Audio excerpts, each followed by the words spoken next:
Online থেকে এই পর্যন্ত আমি যত কিছু অর্ডার করছি সবখানে প্রতারিত হয়েছি। আর এটা জানার পরে আজকে আমি আবার অনলাইন থেকে প্রোডাক্ট নিয়ে ফেলছি। আর অনলাইন থেকে কি এমন নিয়ে ফেলছি, কেনই বা নিয়েছি, সবকিছু এই ভিডিওর মধ্যে আপনাদেরকে আস্তে আস্তে জানানোর চেষ্টা করবো। আসসালামু আলাইকুম গাইস, কি অবস্থা সবার, কেমন আছেন আপনারা? আমি আশা করছি আপনারা সকলে আল্লাহর অশেষ রহমতে অনেক ভালো আছেন। আপনাদের দোয়া আল্লাহর অশেষ রহমতে আমি অনেক ভালো আছি। গতকালকে আমি অনলাইন থেকে একটা প্রোডাক্ট অর্ডার দিয়েছিলাম, আর সেটা নাকি চলে আসছে। আর ওইটা রিসিভ করার জন্য আমি বাড়ি থেকে বেরিয়ে পড়লাম বাজার যাওয়ার উদ্দেশ্যে। আর বাজারে যাইতে দেখে এখান থেকে মাটির সর্দার মাছ করতেছে। তো যাই হোক, এখান থেকে উনি মাছ কাটুক আর আমি ওনাকে ডিস্টার্ব না করি। তো এরপর বাজার যাওয়ার জন্য অনেকক্ষণ টমটমের জন্য দাঁড়িয়ে থেকে টমটম আসতে, ওটা করে আমি বাজার চলে আসি। তো বাজারে এসে ডেলিভারি ম্যান আমাকে পার্সেলের জন্য যে লোকেশন দিছে আমি ওই লোকেশন চলে আসি। তো আসার পর ডেলিভারি ম্যান আমাকে যেখানে দাঁড়ানোর জন্য বলছে, আমি ওখানে প্রায় 1 ঘন্টার মতো দাঁড়িয়েছিলাম। তারপরে ওনার কোনো হদিশ নাই ভাই, যেখানে উনি আমাকে খুঁজবে ওইখানে নাকি আমি ওনাকে খুঁজতেছি, এটা কোনো কথা? তো এরপর অনেকক্ষণ খোঁজাখুঁজির পর দেখি উনি আমার সামনে হাজির। এরপর আমি ওনার থেকে প্রোডাক্টটা বুঝিয়ে নিয়ে তারপর ওনার টাকা দিয়ে চলে আসলাম। তো আসার পর এখন আপনাদেরকে এটা আনবক্সিং করে দেখানোর পালা, এটাতে কি আছে। তো যদিও এখানে আমি আগে থেকেই জানতাম এখানে কি আছে, আর যদি না জানতাম তাহলে তো আমি অর্ডারই করতাম না। তো যাই হোক, এটাকে আমি আনবক্সিং করার জন্য কেচি দিয়ে কাটতেছি। তো কেচি দিয়ে কাটার পর প্যাকেট খুলতে না খুলতে দেখি আমার হাতে 2টা কার্ড চলে আসে। তো কার্ডগুলোতে কি আছে এটা আমি কিছুক্ষণ পরে আপনাদেরকে বলতেছি। তো এরপর প্রোডাক্টে থাকা কস্টেপ গুলো আমি আস্তে আস্তে উঠাইতেছি। তো উঠানোর পর আমি এখন আপনাদেরকে মেইন জিনিসটা দেখাইতেছি। আর এখন যেটা আপনারা এখন আমার হাতে দেখতেছেন, এটা হচ্ছে যে মূলত একটা ফ্রেশ ওয়াশ। তো গত কয়েকদিন ধরে দেখতেছি আমার ফেসে শুধু ব্রণ উঠতেছে, আর ব্রণ গুলো যে যে জায়গায় উঠতেছে দেখতেছি ওই জায়গাটা কালো কালো দাগ হয়ে যাইতেছে।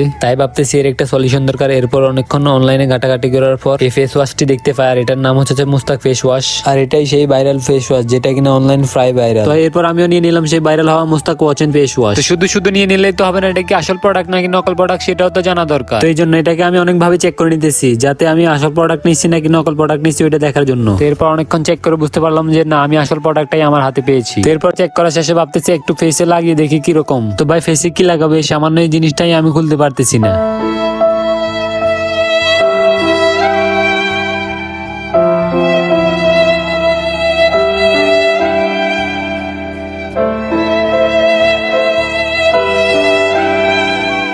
তো যাই হোক গাইস, এটাকে আমি অনেকক্ষণ চেষ্টা করার পর খুলতে সক্ষম হই। তো এটাকে এখন আমি একটু ফেসে লাগিয়ে দেখবো কোনো সমস্যা হয় কিনা আমার। তো গাইস এরপর এটা আমি মুখে লাগানোর পর আমার মুখটা হালকা হালকা জ্বলতেছিল। তো এরপর আমি ধুয়ে ফেলার পর দেখতেছি ফেস আমার একদম বরফের মতো ঠান্ডা হয়ে গেছে। মানে আমরা যদি আমাদের হাতটা ফ্রিজের ভিতরে রাখি যে এরকমটা অনুভূতি হয়, ওই রকমটা অনুভূতি আমার ফেসে হইতেছিল। তো গাইস এটা ব্যবহার করার পর মনে হইতেছে এটা ভালোই হবে, যদিও একদিনে এটাকে আমি ভালো বলতে পারি না। অন্তত কিছুদিন ইউজ করলে বুঝতে পারবো এটা কি ভালো হবে নাকি খারাপ হবে। তো গাইস আমি এই প্রোডাক্টটি নিয়েছি ইউএস স্মার্ট কম বিডি থেকে। আর আপনারা চাইলে এখান থেকে সব ধরনের ফেস ওয়াশ নিতে পারেন, যদিও আপনাদের সুবিধার্থে পেজের লিংকটা আমি নিচে মেনশন করে দিয়ে দিব। তো গাইস এখন অনলাইনে মুস্তাক ওয়াচেন ফেস ওয়াশটির ডুপ্লিকেট অ্যাভেলেবেল। তো আপনি যদি আমার মতো ব্রণের সমস্যার সম্মুখীন হন তাহলে আপনি এই ফেস ওয়াশটি ইউজ করে দেখতে পারেন। তো আপনি যদি এই প্রোডাক্টটি নিয়ে থাকেন তাহলে কিভাবে বুঝবেন এটা আসল নাকি নকল? তো আসল নকল বোঝার জন্য আমি নিচে একটা ভিডিও লিংক দিয়ে দিয়েছি, আর ওইটাতে গেলে আপনি বুঝতে পারবেন কোনটা আসল প্রোডাক্ট আর কোনটা নকল প্রোডাক্ট। তো গাইস আপনারা এখান দিয়ে আমার হাতে যে কার্ডগুলো দেখতেছেন এগুলোর মধ্যে যে কিউআর কোড গুলো আছে ওগুলো যদি আপনি স্ক্যান করেন তাহলে আপনাকে একটা গ্রুপে নিয়ে যাবে, আর ওই গ্রুপে যদি আপনি একটা রিভিউ দেন তাহলে আপনার নাম্বারে তারা 20 টাকা রিচার্জ দিবে। তো গাইস আমি অনেক কষ্ট করে আপনাদের ভালোবাসা পাওয়ার জন্য ভিডিওগুলি বানাই, আর এই ভিডিওগুলিতে যদি আপনারা কোনো রেসপন্স না দেন তাহলে আমার কাছে অনেক খারাপ লাগে। তো গাইস আজকের ভিডিও পর্যন্ত, সবাই ভালো থাকবেন, সুস্থ থাকবেন, পেজটি ফলো দিয়ে পাশে থাকবেন, লাইক কমেন্ট শেয়ার করে দিবেন। আর ভিডিওটি যদি আপনি শেষ পর্যন্ত দেখে থাকেন তাহলে আপনি ছোট্ট করে একটি কমেন্ট করেন আমি আসি। তো আপনি যদি এই কমেন্টটি করেন তাহলে আমি বুঝতে পারবো যে আপনি আমার পুরো ভিডিওটি কন্টিনিউ করছেন। তো গাইস